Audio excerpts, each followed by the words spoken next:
Olá, turma, bom dia. Tudo bem com vocês? Espero que sim.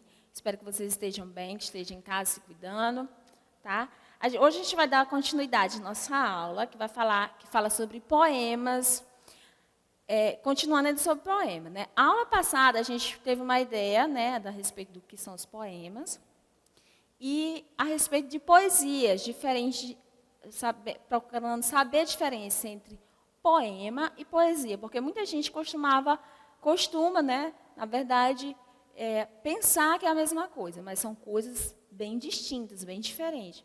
Poemas de poesia. Poesia, como vocês estudaram, como vocês souberam na aula passada, tem a ver com as emoções, com os sentimentos. E a poesia ela está em todas, principalmente em todas as obras, em todas as artes, não é? Numa escultura, numa pintura, numa música, tá certo? E também no próprio poema. A poesia está inserida, porque é lá que vai estar tratando de sentimentos, seja de alegria, seja de tristeza, seja de felicidade, seja de amor, seja de carinho. Isso tudo, quando se parte para os sentimentos, quando se parte para as emoções, nós temos poesia, em todas as áreas das artes. E o poema, não menos importante, também possui a sua poesia. Ok? Hoje a gente vai ainda pincelar nessa parte das estruturas, né, o que faz parte do poema, e a respeito da prosa, poema versus prosa. Tá? A gente aprendeu também que o poema tem a sua estrutura, não é? Ele é formado pelas estrofes, cada estrofe muitas das vezes é separado por um espaço branco, e esse espaço branco vai ter a sua próxima estrofe, por sequente, não é? E cada linha desse poema nós chamamos de verso. Cada linha de um poema temos um verso. Então, assim como temos as estrofes, assim como temos os versos, dentro do poema também nós temos a rima. Tá? O que é a rima? A rima é o nome que dá a semelhantes, ou melhor, a semelhança de sons entre as palavras ou mais versos. A rima é justamente quando as palavras, no final, elas têm o som, têm as rimas, têm o som parecido, tem algo semelhante. Não é? Então, nós chamamos de rima. Por exemplo, sobrar, voltar, voltar, ventar.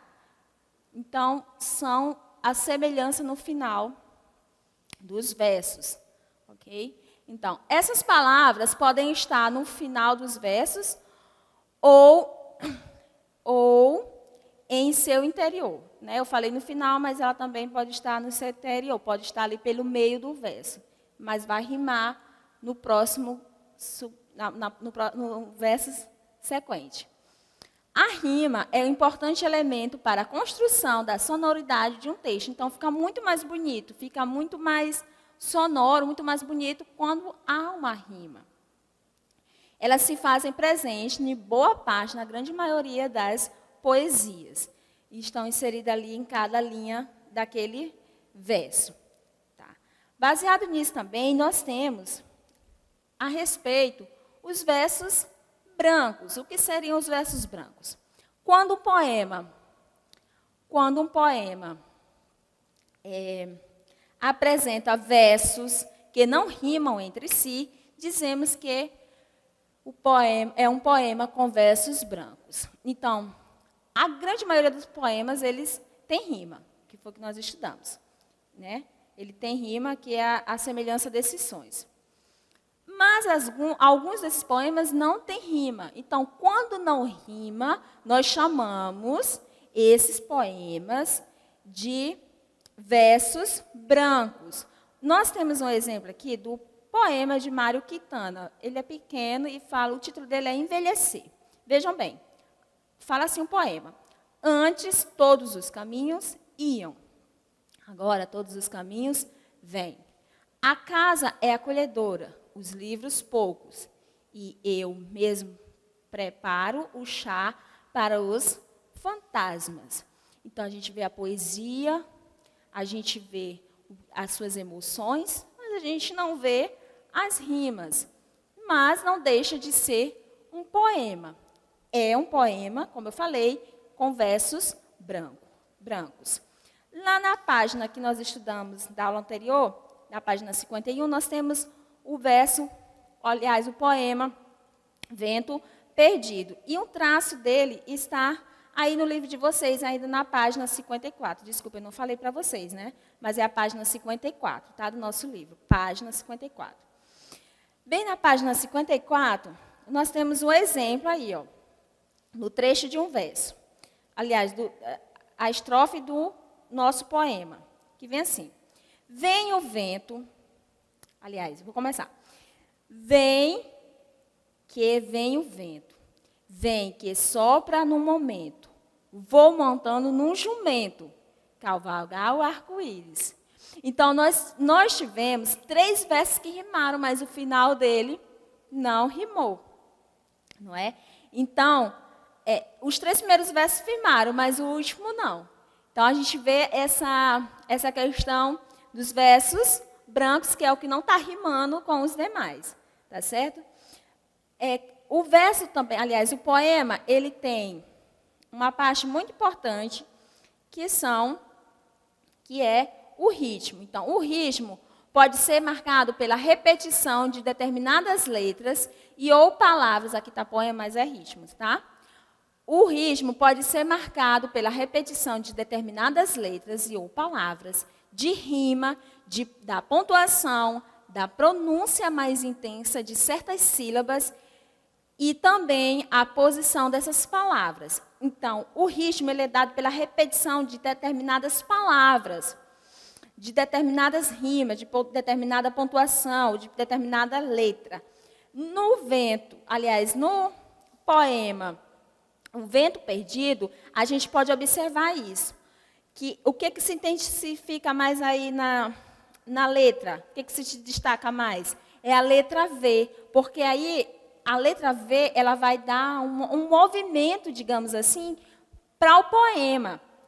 Certo? Essa repetição, ele vai dar é como se tivesse o próprio som, a gente observasse o próprio som do vento. Olha só, vem que vem o vento, olha a letra V sendo destacada, sendo a rima, aliás, dando ritmo a esse poema. Vem que vem o vento, vem que sopra no momento, vou montando no jumento, cavalgar o arco-íris. Então, a letra V ele vai dando ritmo, vai dando mais intensidade, vai dando mais rima, não é? A esse poema. Lá na página 56, nós temos a questão de prosa versus poema ou poema versus prosa. Nós temos aí 2 exemplos para vocês. Na página 56, nós temos o exemplo de... Vocês já sabem. Vamos descobrir. A primeira página, a página 56, é sobre prosa. E nós temos um poema aí, o poema B, na página 57, a letra B, que é o poema. E dá para a gente ter uma ideia, observando a diferença entre a prosa e entre o poema. O texto A se refere à prosa, o texto B se refere ao poema.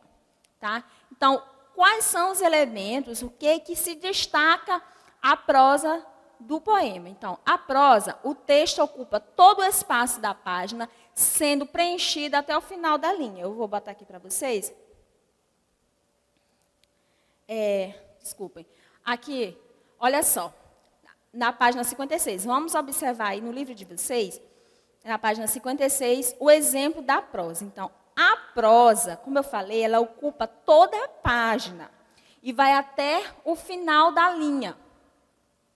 Não é? Ela respeita a pontuação, toda a pontuação, vírgula, ponto, exclamação. Então, essa pontuação ela é totalmente rígida, ela é totalmente necessária, ok? Dentro da prosa. Então, é composto de parágrafo, os blocos de ideias de um texto, tá certo? O poema também, aliás, a prosa, há um certo rigor, como eu falei, na questão da pontuação. os dois poemas estão falando sobre a Iracema. Aliás, a prosa está falando sobre a Iracema, como também o poema, mas observem como a estrutura deles são bem distintas, são bem diferentes. Então, para evidenciar, o poema, aliás, a prosa, ocupa todo o espaço da página e vai até o final da linha.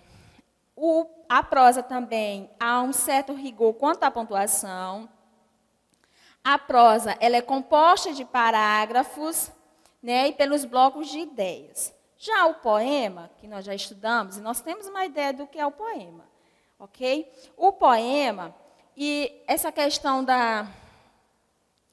do preenchimento da linha, ele já não acontece, não é?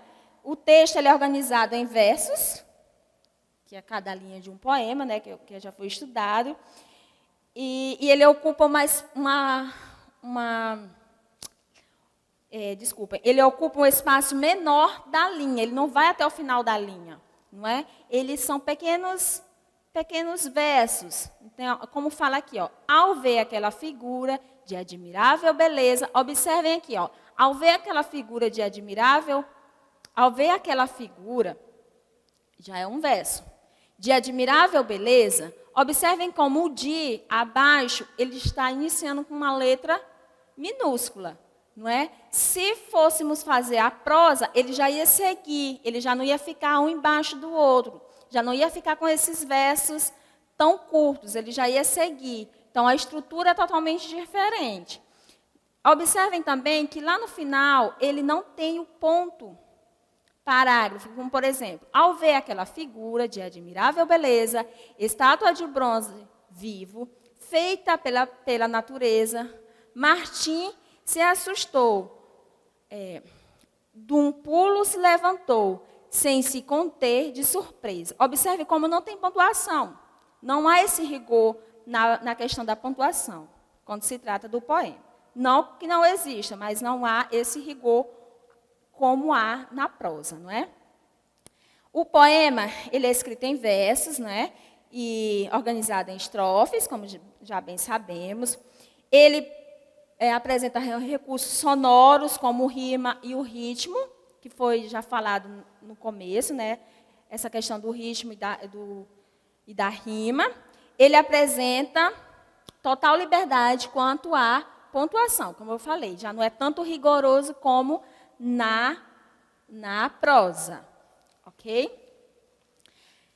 Eu vou deixar para vocês, baseado no que foi estudado, de prosa e poema, a estrutura, não é? Então, eu vou deixar a página para vocês, quanto a essas atividades, eu vou deixar a página 54 da nossa produção textual. Então, vocês vão fazer essa atividade da página 54, 55 e da página 57. Ok? Vou repetir, 54, 55 e 57. Que vocês tenham um bom dia, fiquem bem e se cuidem.